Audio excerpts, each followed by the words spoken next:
Hey guys, how's it going? Welcome back. And if you're new, my name is Mandy. Today I'm actually going to go over ways that I am planning out our school year throughout the year, just to kind of hold myself accountable, stick to a plan, and to go into the homeschool year knowing that it is possible to get through all of our lessons, and be intentional with our time and not be stuck at home doing lessons every single day. I actually had to sit down and see if it was even possible to get through the amount of lessons that our main curriculum has us doing, which is 120. And we do not do school at home 5 days a week. We actually don't even truly do it a full 4 days a week. So if you are a family that wants to homeschool or does homeschool but never finishes your curriculum, the lessons, I should say, that are assigned in the book, the curriculum book, maybe you are a family that doesn't want to be doing lessons that many days a week, but does want to get through your curriculum books. Maybe you just don't know if you would even be able to, and want to know if you have that extra time to go on hikes, to enjoy your babies. That is the situation that I am actually in. I have a 3-year-old girl, I have a 5-year-old kinder son, and I have a 9-year-old 4th grade boy. And we still want to go on hikes. We still want to do field trips. We still want to go to the library. And I can't always do that because my 3-year-old still naps, which I am very blessed, and I don't want to let that go. But we also, my arm's getting tired. We also want to, our vision for our homeschool was to be able to live life still and to make sure that we weren't just kind of having to do our lessons all the time and not be able to choose the practical life living type of things. And you'd think that being that you're home, you would have more time for those things, which we do. However, working with naps, making everybody's meals, not rushing in the morning.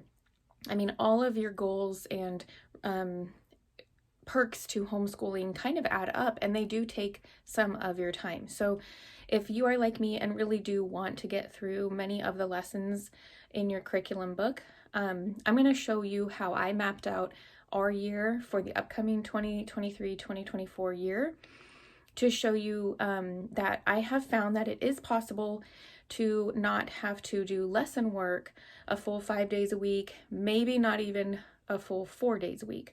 We have a Wednesday co-op, and I don't do any school besides that. It is something we pay for, so I do not have to be there. The kids have, a person who runs it. There's teachers and all the stuff. So it's kind of like they are at school 1 day a week, but everybody there homeschools. And it's just like family, what am I trying to say? Family-like homeschooling ways, and we love it. So that already moves us down to 4 days a week. And then on Fridays, we actually are part of a group that we absolutely love. We get out in nature. We do hikes, walks, trails, all that kind of stuff. And sometimes we can do school on those days, but by the time we get back, it's either nap time or I'm just tired and it's Friday. So we have basically been working around that. And on the other days, I still like to take my kids to the library. We have piano lessons. We like to take walks and be out in nature, not just on Fridays. So that's kind of what we're working with. So I'm going to turn the camera around and show you my new homeschool planner and how I've kind of mapped that out, and give you some tips of what I did along the way. So here we go. Today's video here is basically how I'm going to complete lessons and still fit in other homeschool priorities, which I already kind of talked about, using a 3 to 4 days of lesson schedule, and having time to do other things too. So other things that we do that I just make sure to make a priority are once or twice, maybe even more, nature play outings.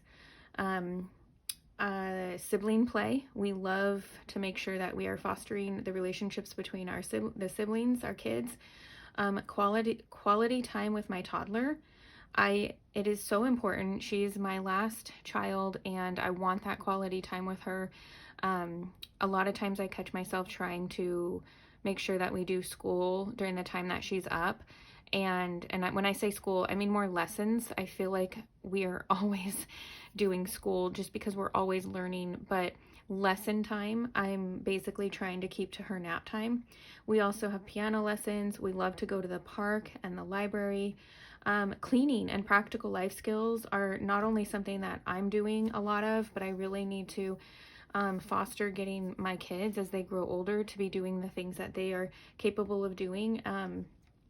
Because when you homeschool, I feel like you can kind of get stuck with like, well, they're getting to play now. And I always like just want them to be able to play. So it's hard for me to stop that. We're also wanting some quiet time and morning time. So I call morning time our gather time, which is in addition to lessons or book work. So the first thing I would say to do is count out as many of the months you want to homeschool and then count out the weeks. So take that and divide it by divide the number by 3 or whatever number you get. So like, for example, if I only want to do school or lessons 3 days a week, I would figure out what months to do. So I would have, like, say we started in August, I would have August, September, October, November, December, January, February, March, April, May. So that's 10 months.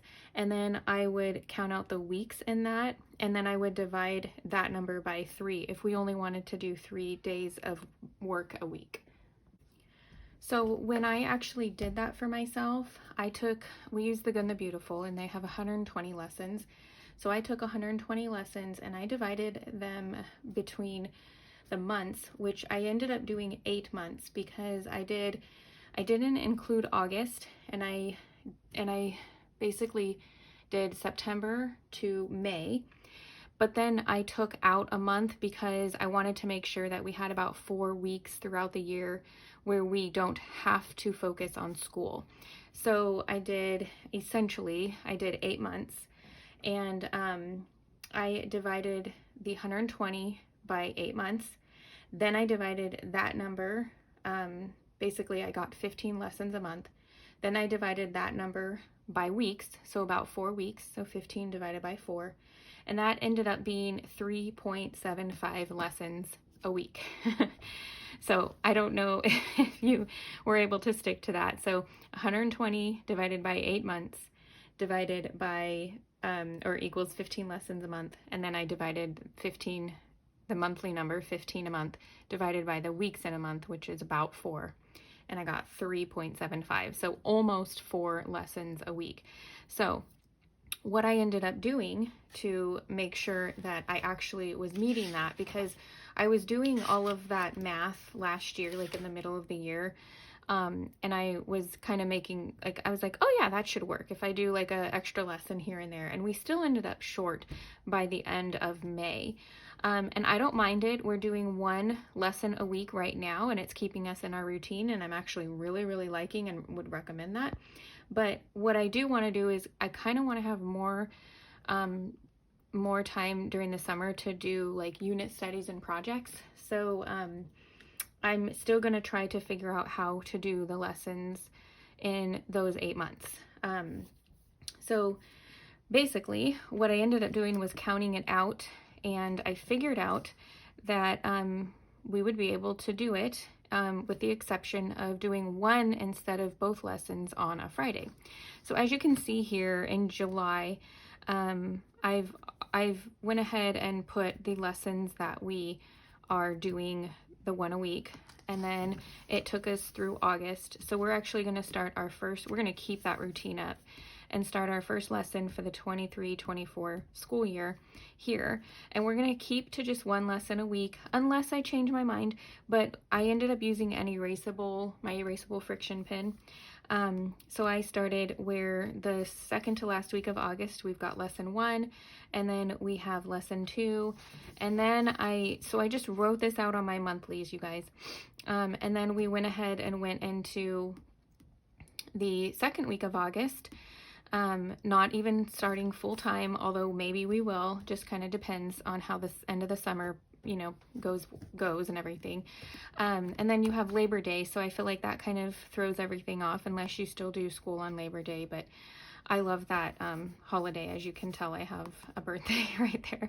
So we usually take some time for the weekend of Labor Day. And then what my plan is to go ahead and fully start our regular schedule the second week of September, second full week. And my plan for that is to basically do Monday, Tuesday. We aren't planning on lessons Wednesdays. And then Thursday, and I don't have it written here, but we're going to do a lesson for one lesson instead of both lessons. So I only wrote down, this might get confusing, but I had to do it this way in my head. I had to plan it out for the whole year. I only wrote down, like, for example, this is math. So on this week, I'm not going to do math, but I am going to do a language lesson. So what I'm going to do is take another colored pen, or I might just kind of write a dash, and I'm going to write the language lesson. So we will be off one lesson throughout, or like by Fridays. So it's pretty simple if you think about it. I'm going to do both lessons, both math and language, Monday, Tuesday, Thursdays, and then one of them will be on a Friday. So we won't have our whole like hour and a half of math and language lessons. We will have half that time on a Friday. So we should, if we stick to that, we should still be able to do our hikes and get out in nature and field trips and whatever else we want to do on Fridays. But we will also have to make sure that we are intentional and diligent in making sure that we do one lesson that Friday. So I wanted to kind of show you guys how I even like thought this out in my brain, because this just seems so simple and neat and everything, because it, you know, it's what it is. It looks nice and I can keep track of it that way. But that's not how I actually ended up thinking of it. I ended up starting on a grid paper that I made, and I just made it for, you know, my homeschool planner, lessons at a glance.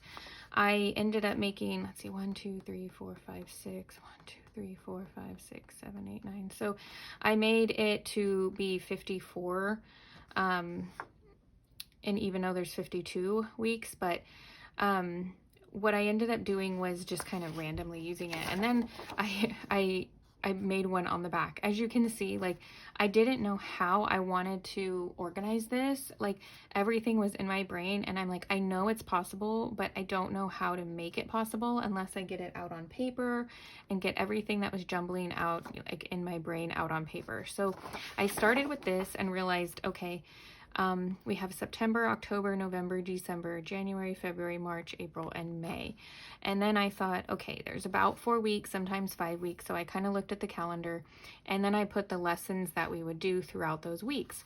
And that was fine, but then it was kind of like, okay, I don't know when holidays are off of just this piece of paper and all of that. So then what I did was I turned it over and I used this little graph here, and or spreadsheet. And again, I had like the dates here, but then I still didn't know when holidays and stuff like that were. So it was a little bit better for me to write out the dates at the top here and then write out math, language. But I still needed to know, like, for example, November. I knew we weren't probably going to do any lessons the week of Thanksgiving, or we actually do sometimes do lessons during that time. I just go off of how we're feeling and where we've been, if we need to catch up or not. If we need to do a totally different style of school, then I also want to be able to not have to. So I plan those weeks or that time off. And as you can see, I have 1 week here in November, I have 1 week here in December, no, 2 in December, 1 in January, and then I think I have 1 here in March. So that's technically 1, 2, 3, 4, that's 5 weeks. And it depends on your math. If you want to make sure that you have the flexibility of 5 weeks, then when you add up your months, you need to kind of take away, or add up your months, turn it into weeks, and then take away the weeks that you might not want. But as you can see, I had a lot of brain dumping happening, to get to the point. Maybe I could have just skipped to this point, but as you can see, all the numbers on all the days end up being the lessons that we're going to get through, or the lessons that we are supposed to get through in our curriculum. And I will go all the way to May, and as you can see, our last day of lessons is before the end of May. And that's taking into consideration right here, we've got Memorial Day. That's taking into consideration, I don't think I did a spring break. Although if we do end up needing to, I have no problem going into the first week of June, or doing what I'm doing this year, where we are basically doing school once a week. I just don't have a problem with that, because it keeps us in a routine and the kids aren't crazy surprised when we start back up in the new year. That might change. I'm sure that will change over the years, but as I have little still, it just works to try to keep some kind of routine. So I hope this video was helpful for you guys to kind of see how I came to the point of doing school not every single day of the week. I have littles, we want to get out and about. Sometimes things just happen, or we just don't feel like it in the moment. Things are busy, someone's tired, and we have to work around that.